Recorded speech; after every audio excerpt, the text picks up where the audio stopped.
جرى اللاذا إذا وانبارا بحسنة فلم يعملها كتبت له حسنة. Whoever intends or has a resolve and desire to do good but fails to do the good because of some other cause, he has a reward for good in any case. ومن هم بحسنة فعملها كتبت له 10 إلى 700 ضعف أو كما قال. But whoever intends and has a resolve to do a good and does the good, he has the reward from 10 to 700 times. This is that month, the month of 700 times. This is that month, my dear brothers. Whoever is made in this month is the one who is made in this month. Whoever had failed before will find himself in this month. This is a month, my dear brothers, إذا جاء شهر الصيام بالبركات فأكرم به من زائر وآت. When the month of Ramadan comes with its blessings, then honor the guest who has arrived and come upon you.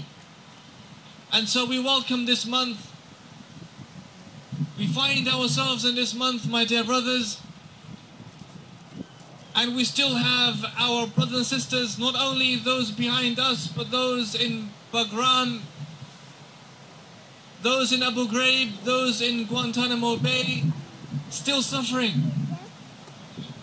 And the only thing I wanted to say today, my dear brothers, was this. Every one of us is accounted and judged based upon the himmah, based upon the resolve that we have. Our own sa'i, our own effort that we make for Allah's sake. Some of us came from afar, some of us came from close. And everyone is judged based upon the effort he makes. وَأَلَّيْسَ لِلْإِنسَانِ إِلَّا مَا سَعَى وَأَنَّ سَعْيَهُ سَوْفَ يُرَى. Every man will have what he made his effort for. And at the end of the day you will see the fruits of your labor. وَاللَّيْلِ إِذَا يَغْشَى وَالنَّهَارِ إِذَا تَجَلَّى وَمَا خَلَقَ الذَّكَرَ وَالْأُنْثَى.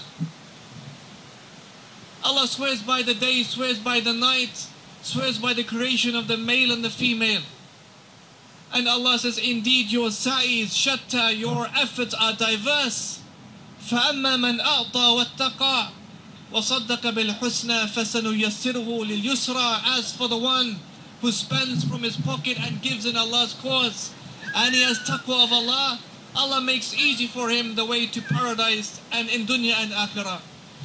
And as for the one who is a miser, as for the one who disbelieves, then of course the path is made easy for him to misery in the dunya and the akhirah.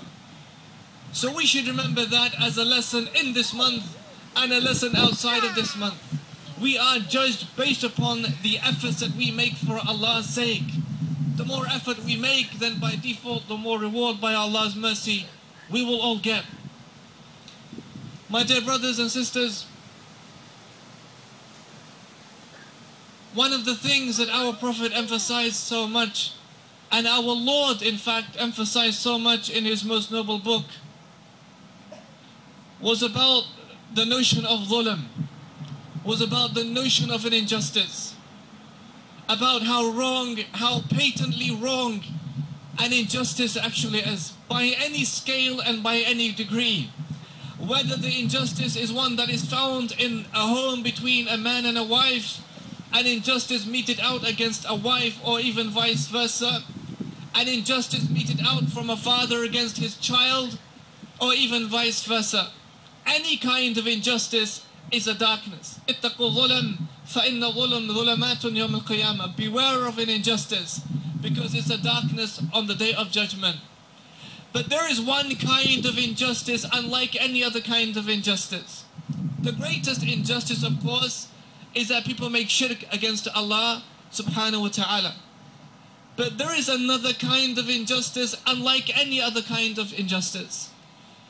خاف الظلم من لا ينتصر من ظلمه إلا بدمع عينيه. It's the kind of injustice that we should fear. That kind of injustice is the one that the one who is mazloom, the one who is the oppressed one, is not removed from an injustice except by bleeding tears. The injustice that one isn't removed from it except by the bleeding of tears. What is the kind of injustice that one isn't removed from it except by the bleeding of tears. That is the kind of injustice, my dear brothers, our Prophet was so cautious to warn his people against, sallallahu alaihi wasallam. Upon occasion, and take an animal for example. Begin with an animal. The Prophet was coming back from an expedition with his army, with his people, and a bird began to flutter its wings erratically above him. And so he stopped his army and he turned around and he asked his people, why is this bird behaving in this erratic fashion? And one Sahabi said, Ya Rasulullah, I took the child, I took the offspring from this bird. And the Prophet said to his companions, why would you want to deprive a mother of her child? Why would you want to deprive a mother of her child, even the bird's offspring? Why would you want to deprive the bird of her child, let alone someone like our sister Afia from her children? Let alone the cases of those we don't even know of and their children. A dhulm, therefore, my dear brothers, is what we should be on guard against. Not just with regards our brothers and sisters behind us in prison, but in every respect in our lives, not to be unjust people, not against our wives, not against our children, not against our neighbors, our families, whoever they may be, not to be a people of dhulm. Because it's by the dhulm that disasters are struck against people. And don't think that nothing happens, my dear brothers. Do you not know that, last year in America, 245 American soldiers killed themselves, committed suicide.